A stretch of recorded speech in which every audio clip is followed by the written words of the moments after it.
আপনি কি এবার ডায়মন্ড হারবার থেকে দেখুন, ইতিপূর্বে আমি বলেছি আমার প্রশ্ন আমি জানিয়েছি যে আমার ইচ্ছে হয়েছে মৌসিক ব্যানার্জির বিরুদ্ধে আমি কন্টেস্ট করব।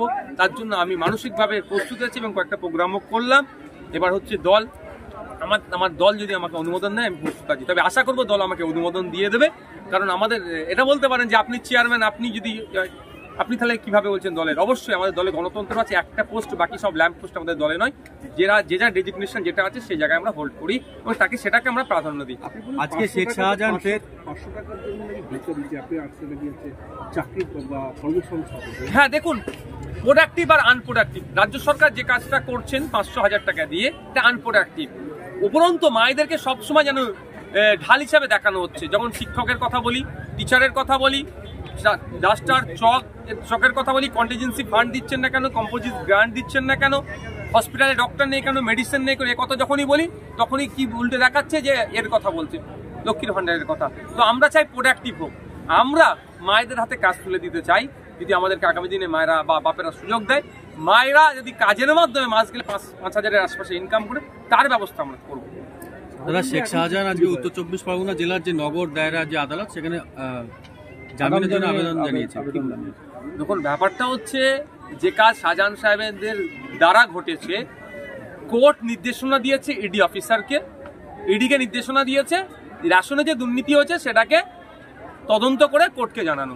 সে নির্দেশ মতো ইডি অফিসাররা গিয়েছিলেন, সেখানে ইডি অফিসারদের মাথা ফাটিয়ে সিআরপিএফকে সেখান থেকে বিতাড়িত করেছে। আমি প্রথমেই বলবো সিআরপিএফকে ধন্যবাদ জানাই, অন্তত বুদ্ধিমত্তার পরিচয় দিয়েছেন, জিনিসটাকে হ্যান্ডেল করেছেন, নাহলে বড় দুর্ঘটনা ঘটতে পারত, কিন্তু তিনি ঘটতে দেননি। কিন্তু যে অন্যায় কাজ করেছেন, যেখানেই যাক না কেন, আমার মনে হয় সুপ্রিম কোর্টে গেলেও তিনি জামিন পাবেন না, তিনি যেতেই পারে। তিনি বারবার করে জামিনের জন্য আবেদন করছেন, পুলিশ খুঁজে পাচ্ছে না, তাকে গ্রেফতার করা যাচ্ছে না। পুলিশ খুঁজে পাচ্ছে না, এটা বলা মনে হয় ভুল হবে, হয়তো আপনার সাংবাদিক আপনার থেকে বেশি বলতে পারবেন না। আমি বলছি পুলিশ খুঁজছে না। পুলিশ কেন খুঁজছে না? মাননীয় মুখ্যমন্ত্রী অভিষেক ব্যানার্জির পিসি মমতা ব্যানার্জি নির্দেশ দেয়নি বলে এখনো খুঁজছে না। মমতা ব্যানার্জি যদি নির্দেশ দিয়ে দেয়, পুলিশ মন্ত্রী যদি নির্দেশ দিয়ে দেয়, কয়েক ঘন্টার মধ্যে তাকে নিয়ে এসে জনমানুষ হাজির করবে। আর এদেরকে কেন মমতা ব্যানার্জি খুঁজতে আটকে রেখেছে, অ্যারেস্ট করতে দিচ্ছে না? এরা হচ্ছে দলের স্ট্রাইকার, এরাই তো ভোটটা চুরি করে, এরাই তো ভোটটা লুট করে। ভাঙড়ে পঞ্চায়েত নির্বাচনে ক্যানিং থেকে শুরু করে যেগুলো আনকনটেস্ট হয়েছে, এদেরই গুন্ডামস্তান গিয়ে তো ভোটটা লুট করেছে। এরা দলের স্ট্রাইকার, এদেরকে যদি ভোতা করে, এদেরকে যদি জেলে রাখা হয়, তাহলে মমতা ব্যানার্জি তো ভোটে পরাজিত হবে। সুতরাং 3 দিনের পরাজয়ের ভয়ে এদেরকে অ্যারেস্ট করতে দিচ্ছে না। তবে কতদিন আটকে রাখে সেটাই দেখার বিষয়। দেশের বিচার ব্যবস্থা আছে, আরও এজেন্সি আছে, তারা খুঁজে বার করবে। কংগ্রেসের সঙ্গে জোটের কথা চলছে এবং তৃণমূল কংগ্রেস একটা জোট নিয়ে নাটক চলছে, তার মাঝে আজকে দেখা গেল রাহুল গান্ধী যখন ঢুকলেন তার গাড়িতে হামলা করা হলো, কি বলবো? যেটা একদম অন্যায়। শুধু রাহুল গান্ধী নয়, বিজেপিরও যদি কেউ আসে, বিভিন্ন রাজনৈতিক দলের আছে, রাজনৈতিক কর্মসূচি করলে তাদেরকে যেভাবে ডিস্টার্ব করা হচ্ছে শাসকের মাধ্যমে, আমাদেরকেও বিভিন্ন জায়গাতে মিটিং মিছিল করতে দিও না, জায়গার যে পারমিশন আছে তৃণমূলের নেতারা এসে সেই মালিককে তুলে নিয়ে গিয়ে ডিস্টার্ব করছে, যেভাবে যে বিরোধী কণ্ঠকে রোধ করার খেলায় যেভাবে তৃণমূল মেতে উঠেছে, সেটাকে ধিক্কার জানায়, নিন্দা জানায়। আর রাহুল উঠেছে বিরোধী দলের পক্ষ থেকে যে সমস্ত রক্তদান শিবিরগুলো হচ্ছে সেগুলোকে বন্ধ করার সর্বোচ্চ তারা অপচেষ্টা চালাচ্ছে।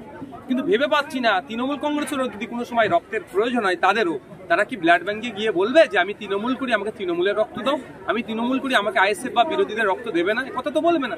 এই যে তৃণমূলের রক্ত নিয়ে রাজনীতি করার চেষ্টা করছে, তার আমরা বিরোধিতা করছি। আমরা বলছি রক্তের যেমন ধর্ম, বর্ণ, জাত হয় না, ঠিক রক্তেরও কোনো রাজনৈতিক রং আমরা লাগতে দেবো না।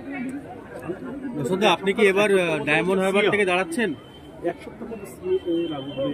শান্তনু ঠাকুর মহাশয় 2019 সালের আগেও বলেছিলেন, ভোটটা নেওয়ার আগে, মতুয়া ভাই থেকে শুরু করে মানুষের ভোট নেওয়ার আগে বলেছিলাম সিএএ করব, ফেলিওর হয়েছেন।